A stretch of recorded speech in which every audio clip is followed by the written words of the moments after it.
ដោយក្នុងឱកាសថ្ងៃនេះមានបុណ្យអភិសេកអធិធាតុផងជាប្រពៃណីនៅខេត្តកំពង់ស្ពឺតកៅមានដែរមានខេត្តពីរនេះមានពិធីបុណ្យអភិសេកធាតុខ្ញុំកណាអាត្មាដឹងថាបើចាស់ហើយកាលណាមានបុណ្យអភិសេកណាគេតែងទាំងហែយកដូនតាខ្មែរឲ្យដែលចាស់ចាំងទៅអភិសេកណាឯងដល់កាលណាកើតអនិច្ចកម្មទៅគេក៏យកទៅបូជាគេមិនបិបាកអភិសេកទេព្រះអភិសេករួចហើយបើអ្នកណាដែលមិនបានអភិសេកគេបូជាគេទុកធាតុនោះមកអភិសេកធ្វើបុណ្យអភិសេកជាប្រពៃណីខេត្តកំពង់ស្ពឺនិងតាកែវនេះខាងខ្ញុំកណាអាត្មាសៀមរាបអត់មានទេបុណ្យនេះមិនមានទេណាបុណ្យចម្លែកប៉ុន្តែបីចម្លែកក៏ល្អដែរអត់មានទំនាស់អីទេនិមន្តអញ្ជើញប្រពតយោបុណ្យអភិសេកអត់មានទៅទេជាបុណ្យដែលយើងធ្វើឡើងដើម្បីគោរពដល់គុណបុព្វការីមេត្តាបិតាយើងទាំងអស់គ្នាហ្នឹងឯងនេះវានៅក្នុងបុណ្យកតញ្ញូដូចតែគ្នាហ្នឹងតើអភិសេកនេះបានយកទៅបញ្ចុះហើយអធិធិទៅបញ្ចុះdan anak itu temkol itu bicara jangan semrap bon châu năm 3 ថ្ងៃនេះគេហៅថាពិធីបុណ្យนักขัตฤកษ์បុណ្យនេះគេប្រារព្ធសម្រាប់មនុស្សដែលមានជីវិតរស់នៅហ្នឹងนักขัตฤកษ์គឺជាបុណ្យដែលគេកំសាន្តជោគជ័យសម្រាប់ជីវិតមនុស្សញោមញាក់ឃើញតែគេមានលេងលបែងលបាំបជាប្រៃច្រៀងប្រោកកាយចោលលេងគុញលេងឈូងអីជាដើមគឺជាលបែងពិធីបុណ្យដែលគេសប្បាយរីករាយក្នុងអាយុមនុស្សដែលរស់នឹងព្រោះបុណ្យហ្នឹងគេធ្វើបុណ្យរីករាយព្រោះជីវិតគេនឹងវាឆ្លងកាន់មួយឆ្នាំចាស់រួចមកហើយ365ថ្ងៃហ្នឹង12ខែនោះដូចឆ្នាំ2021ហ្នឹងគ្រិស្តសករាជហ្នឹងកន្លងផុតមកហើយហ្នឹងពុទ្ធសករាជ2565ហ្នឹងគេថាជីវិតគេបានឆ្លងពុះពៀឧបសគ្គសេចក្តីគ្រោះថ្នាក់ទុក្ខសោករោគភ័យអីទាំងបានមកនឹងឆ្លងផុត365ថ្ងៃហើយគេធ្វើបុណ្យសប្បាយរីករាយដែលបានឆ្លងផុតញោមក៏ញាក់គេដែរជីវិតអ្នកខ្លះឆ្លងអត់ផុតទេខ្លះបបែកនឹងថ្ងៃហើយចូលថ្ងៃធ្វើបុណ្យឡើងសាអីគេស្លាប់ក្នុងពេលហ្នឹងទៅអត់បានឆ្លងរួចទេគេអញ្ចឹងដល់អ្នកដែលឆ្លងរួចគេធ្វើបុណ្យសប្បាយរីករាយក្នុងជីវិតគេដែលបានឆ្លងផុតគ្រោះថ្នាក់ទុក្ខសោករោគភ័យសេចក្តីស្លាប់សពបែបសពយ៉ាងហ្នឹងគេហៅបុណ្យកតឫកษ์ពិធីបុណ្យចូលឆ្នាំហ្នឹងរីឯពិធីបុណ្យទេសនាមហាវិសណ្ដជាដកនេះពីបុរាណគេថាបុណ្យទេសនាទោះជាតិមហាជាតិគឺទោះជាតិហ្នឹងគេប្រារយៈថេរវេលាមួយអាទិត្យបុណ្យហ្នឹងពីបុរាណគេប្ររពមួយអាទិត្យថ្ងៃទី1គេនិមន្តព្រះសង្ឃចម្រើនព្រះបរិត្តរួចគេនិមន្តធម្មកថាសម្ដែងធម្មទិដ្ឋធម្មគោរមគេសម្ដែងធ្វើធម្មគោរមលោកសម្ដែងពីអានិសង្ឃនៃការស្ដាប់ធម៌និងស្ដាប់ទេសនាហ្នឹងដល់ថ្ងៃទី2ក៏គេចាំទេសនាទោះជាតិគេទេសតំដប់ជាតិនឹងឯង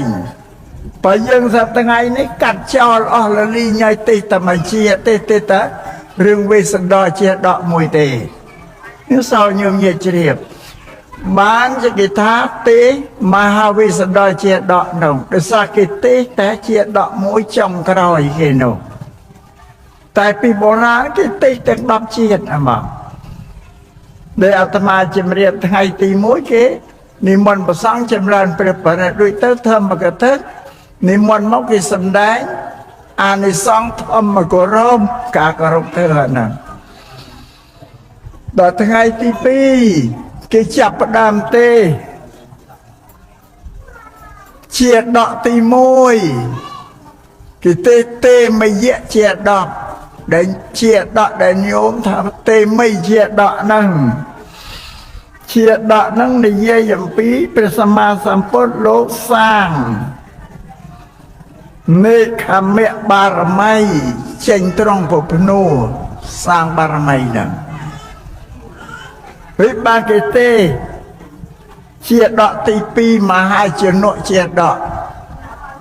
ជាទី2នៃបារមីគឺគេព្រះជនៈលោកសាងវិរិយៈបារមីសកាព្យាយាមហ្នឹងបានទេទី3សវណ្ណសាមជាដកលោកសាងមេត្តាបារមីទី4លោកទេនិមរាជាដកជាតិលោកសាងអធិដ្ឋានបារមីទី5ទេមហោសត្វជាដកកាលឯពលសត្វលោកសាងបញ្ញាបារមីហ្នឹងទី6ច័ន្ទកុមារជាដកព្រះសម្មាពុទ្ធអពុរិស័ទលោកសាងសិលបារមីទី7ភុរតេជាដក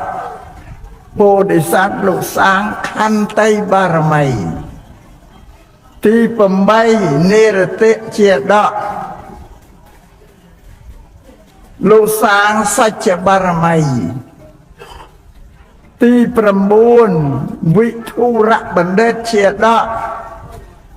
នៅពោធិសត្វលោកសាងឧបេក្ខាបារមីបានវេសន្តរជាដកនឹងជាជាតិទី10លោកសាងទានបារមី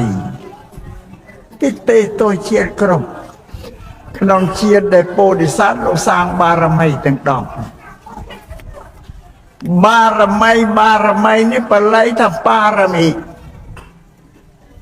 ខ្មែរយើងនិយាយថាបារមី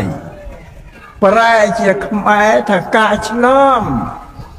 លោកសាងគុណធម៌នឹងដើម្បីនឹងសេចក្តីឆ្លងពីសង្សារទុក្ខនេះទៅកាន់និព្វានបានជាបារមីចឹងមិនសប្តាហ៍ថ្ងៃនេះមានបារមីច្រើនណាស់នៅលើទឹកដីកម្ពុជាតែបារមីនោះមិនមែនជាបារមីដែលព្រះពោធិសត្វលោកសាងដើម្បីត្រាស់ដឹងទេទៅជាបារមីទៅជាពួកអមនុស្សចូលសន្ធិដ្ឋចូលជឿនអីទេដូចជាពូបិសាចពួកអីទេនេះបារមីសប្តាហ៍ថ្ងៃនេះវាខុសគេទេសនានឹងគ្រប់ថ្ងៃបន្ទាប់បដល់មកថ្ងៃទី6ចប់នៅពេលហ្នឹងថ្ងៃចុងបញ្ចប់គេមានធ្វើពិធីពុទ្ធាពិសេសផងនេះប្រពៃណីពីបុរាណហ្នឹងគេនិមន្តព្រះសង្ឃចម្រើន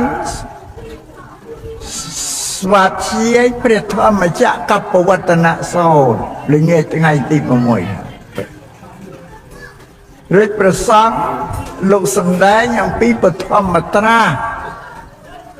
សម្ដែងធ្វើពីបឋមត្រា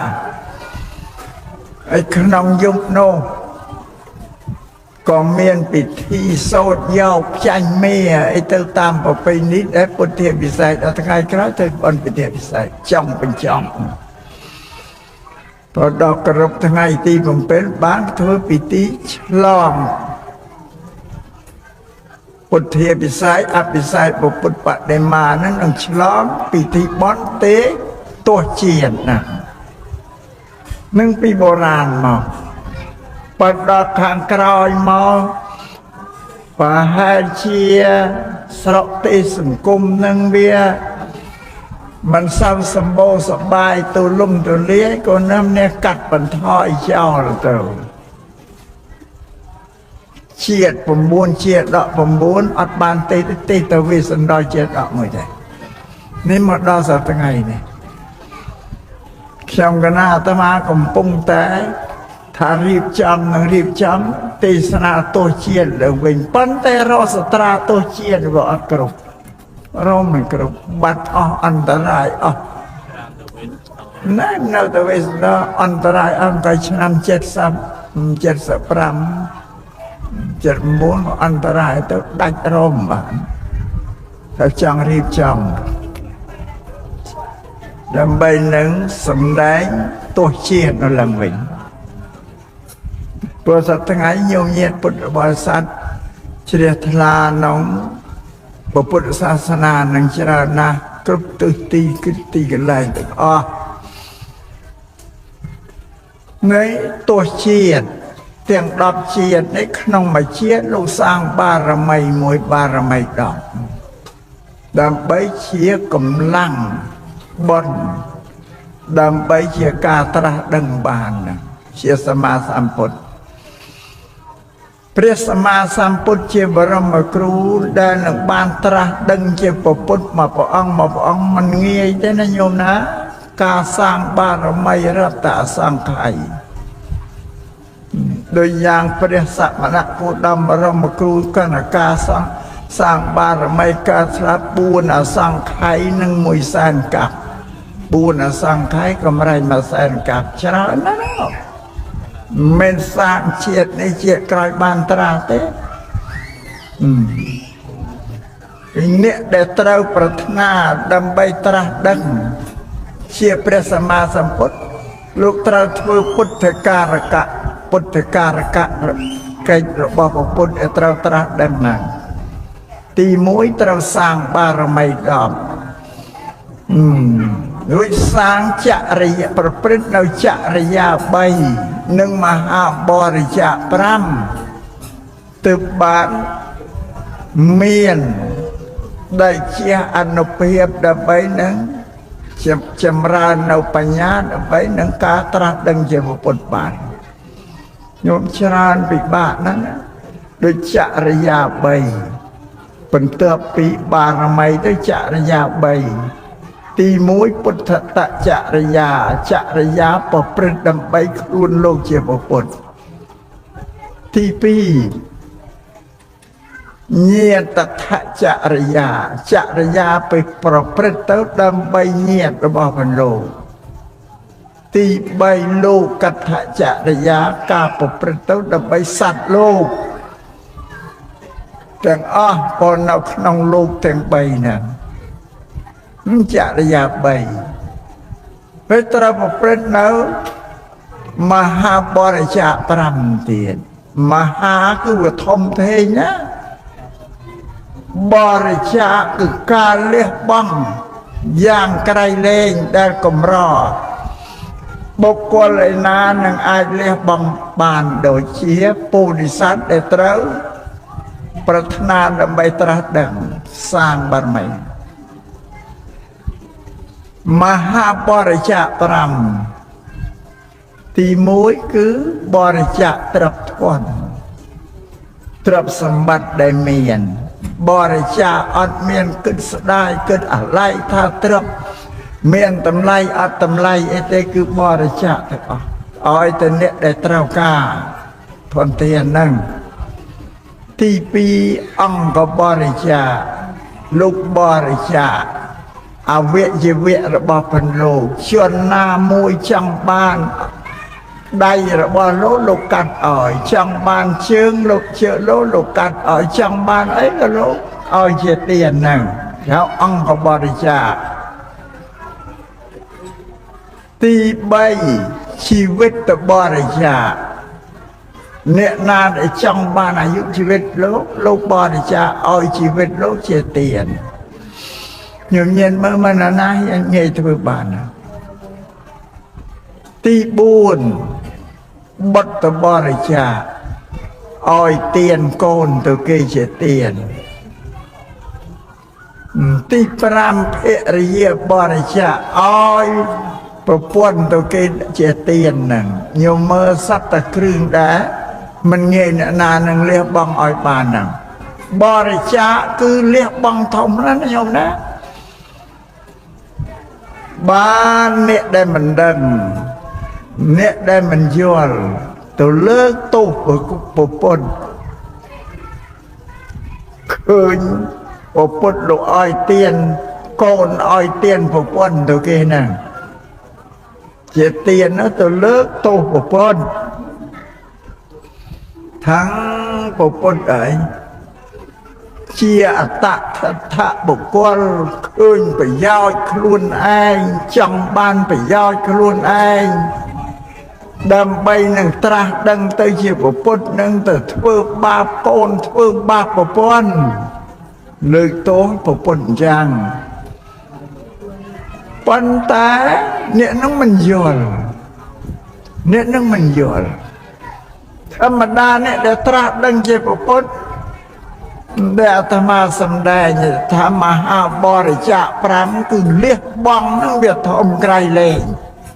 ញោមញាតមកបរិច្ចាគទ្រព្យសម្បត្តិអត់គិតស្ដាយទេរហូតដល់បរិច្ចាគអង្គអវយវៈខ្លួនរបស់មនុស្សបរិច្ចាគដល់ជីវិតបរិច្ចាគប្រពន្ធបរិច្ចាគកូននឹងញោមមើលអានឹងជាកិច្ចរបស់អ្នកដែលទៅប្រាថ្នាត្រាស់ដឹងពុទ្ធបើសិនណាមិនហ៊ានបរិច្ចាគវត្ថុ5យ៉ាងមិនអាចត្រាស់ដឹងជាពុទ្ធបានទេអានេះសំជ្រាបទេពេលត្រូវយើងសិក្សាទៀតថាតើពុទ្ធលោកប្រាថ្នាដើម្បីត្រាស់ដឹង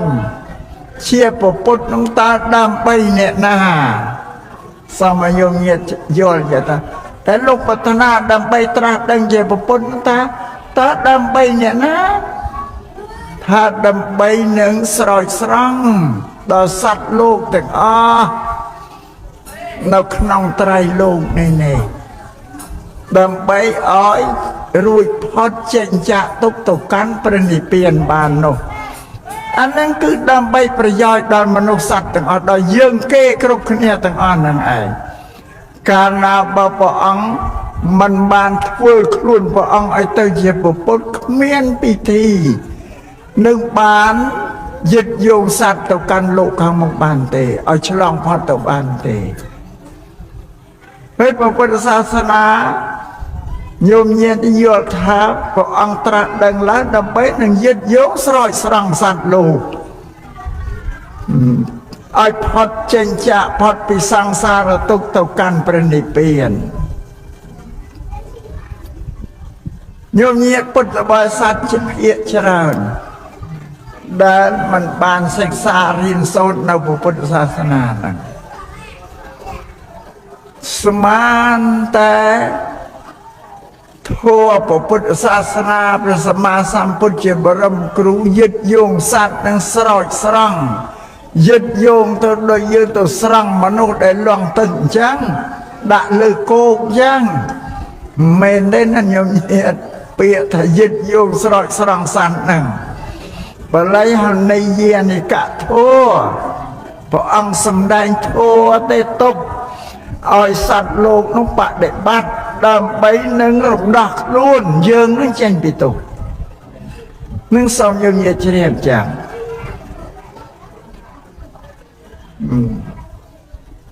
មិនមែនយើងទៅបានស្រន់វកកសុំឲ្យពុទ្ធនឹងជួយយឹតយោងយើងចេញចាកសង្សារទុក្ខទៅកាន់ព្រះនិព្វានបានទេអត់មានទេពុទ្ធសាសនាធ្វើដែលព្រះអង្គសម្ដែងហើយដែលបានត្រាស់ដឹងជាព្រះសម្មាសម្ពុទ្ធព្រះអង្គសម្ដែងធម៌មានចំនួនគិតជាខណ្ឌហ្នឹង84000ធម្មខណ្ឌញោមញាតជ្រាបឲ្យទោះបីដឹងតែមិនដឹងធម្មខណ្ឌប្រមាណក៏លឺគេនិយាយដែរគេថាធ្វើដែលព្រះសម្មាសម្ពុទ្ធលោកសម្ដែងហើយនឹងមានចំនួន84000ធម្មខណ្ឌអស់រយៈកាល45ឆ្នាំច្រើនណាស់ណាញោម45ឆ្នាំសម្លែងតែប្រទើគិតទៅបាន45ឆ្នាំហើយមានចំនួន84000ធម្មខណ្ឌដែលមាននៅក្នុងគម្ពីរបត្រៃបិដកយើងសប្តាហ៍ថ្ងៃនេះ ញោមញាតឬគេថាតែកម្ពីបត្រៃបិដកក៏ដឹងទៅបែបមិនដែលបានបើកអានបត្រៃបិដកក៏ឬគេថាជួនកាលញោមញាតខ្លះជ្រះថ្លាសាងកម្ពីបត្រៃបិដកហ្នឹងទាំងហែទាំងទៅវេប្រកេនព្រះសង្ឃនៅវត្តណាគង់នៅវត្តណាដើម្បីឲ្យលោកសិក្សារៀនសូត្រនោះព្រះធម៌ទាំង 84000 នេះលោកយកមករៀបជាក្រុមមាន3ក្រុមក្រុមទី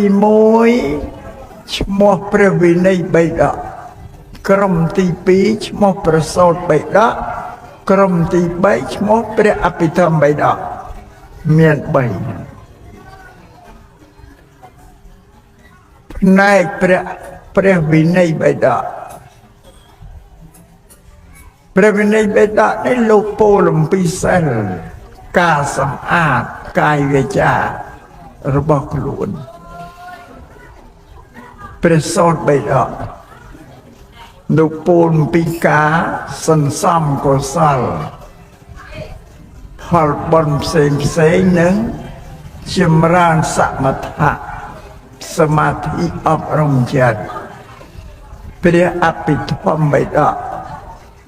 ជាធัวសម្រាប់ដោះខាត់ជំរះចិត្តឲ្យស្អាតបរិសុទ្ធឲ្យកើតបញ្ញាស្គាល់ច្បាស់ដឹងច្បាស់ទៅតាមហេតុសភាវៈធัวដែលកើតឡើងនៅលើលោកនឹងឲ្យឃើញមានការប្រែប្រួលផ្លាស់ប្ដូរទៅតាមពេលវេលាគឺសង្ខារទាំងឡាយដែលកើតមកហើយមានវិញ្ញាណអត់វិញ្ញាណហ្នឹងរបស់ទាំងអស់ហ្នឹងវាអត់ទៀងទាត់ទេវាមានការប្រែប្រួលផ្លាស់ប្ដូរទៅតាមកាលៈទេសៈពេលវេលាដោយញោមញាតដឹងហើយថាអ្វីទាំងអស់នៅលើលោកកើតមកហើយតែងប្រែប្រួលផ្លាស់ប្ដូរគេហៅអនិច្ចំរបស់ណាដែលវាប្រែប្រួលផ្លាស់ប្ដូរគេហៅអនិច្ចំរបស់ណាដែលវាមិនទៀងប្រែប្រួលរបស់នោះនៅមិនមានតោងរបស់ណាដែលបង្កើតទុកឲ្យរបស់នោះមិនមែនជារបស់យើងទេនឹងដែលលោករៀបជា3ក្រុមព្រះវិន័យប្រសូតអភិធម្មអញ្ចឹងព្រះវិន័យប្រសូតអភិធម្មនេះជាធម៌ដែលបរិស័ទទាំងអស់ត្រូវសិក្សាព្រោះត្រូវសិក្សារៀនសូត្រនៅព្រះធម៌នោះបានជាលោកហៅត្រៃសិក្ខាត្រៃ3សិក្ខារៀនយើងត្រូវរៀន3យ៉ាងរៀនអំពីសិលសមាធិបញ្ញាសិលសមាធិបញ្ញានឹងជាព្រះវិន័យប្រសូតព្រះអភិធម្មនឹងឯងនឹងសូមឲ្យញោមញាតជ្រាបជាធម៌ដែលយើងត្រូវសិក្សារៀនសូត្រយកមកអប់រំកាយវាចាចិត្តបញ្ញារបស់យើងនឹងយកមកដោះសម្អាតជំរះកាយវាចាចិត្តយើងឲ្យស្អាតល្អជាធម៌ដែលព្រះអង្គសម្ដែងហើយទុកដូចជាឱសថទុកដូចជាថ្នាំយកមកព្យាបាលរោគដែលកើតក្នុងកាយក្នុងវាចាក្នុងចិត្តយើងនឹងរោគឲ្យជាសះស្បើយរោគនឹងទៅស្អាតល្អទៅកាយវាចាចិត្តរបស់យើងនឹងស្អាតឯកថាប្រកបដោយសេចក្តីបរិសុទ្ធព្រោះកាយវាចាចិត្តរបស់យើងនេះអត់បរិសុទ្ធទេណាញោមណាកើតមកជាតិជាមនុស្សគ្រប់តែគ្នាគឺធាតុរបស់មនុស្សយើងនេះវាចិត្តចម្ពាក់ដោយកម្មគុណ5រូបសម្លេងក្លិនរស ទាំង5ហ្នឹងក៏ដែលធ្វើឲ្យកាយវាចាចិត្តរបស់មនុស្សនឹងប្រាថ្នានៅក្នុងកម្មគុណ5នឹងឯកាលណាប្រាថ្នាជាប់ជាពាក្យក្នុងកម្មគុណ5ម្ល៉េះកាយវាចាចិត្តនឹងត្រូវប្រព្រឹត្តអំពើអាក្រក់ទៅនឹងដើម្បីប្រាថ្នាឲ្យបាននៅកម្មគុណទាំង5ហ្នឹងដូចជាសិលនឹងអាចជំរះកាយនិងវាចាយើងឲ្យស្អាតបរិសុទ្ធកាលណាយើងសមាទានសិលរក្សាសិលយើងឈប់សម្រាប់បំបត្តិជីវិតគេសត្វអាហ្នឹងមួយឈប់លួចទ្រព្យអ្នកដទៃឈប់ទៅរំលោភបៀតបៀនប្តីប្រពន្ធកូនអ្នកដទៃអាហ្នឹងផ្លូវកាយអាហ្នឹងបានន័យថាសម្អាតផ្លូវកាយផ្លូវចិត្តកាលណាផ្លូវវាចា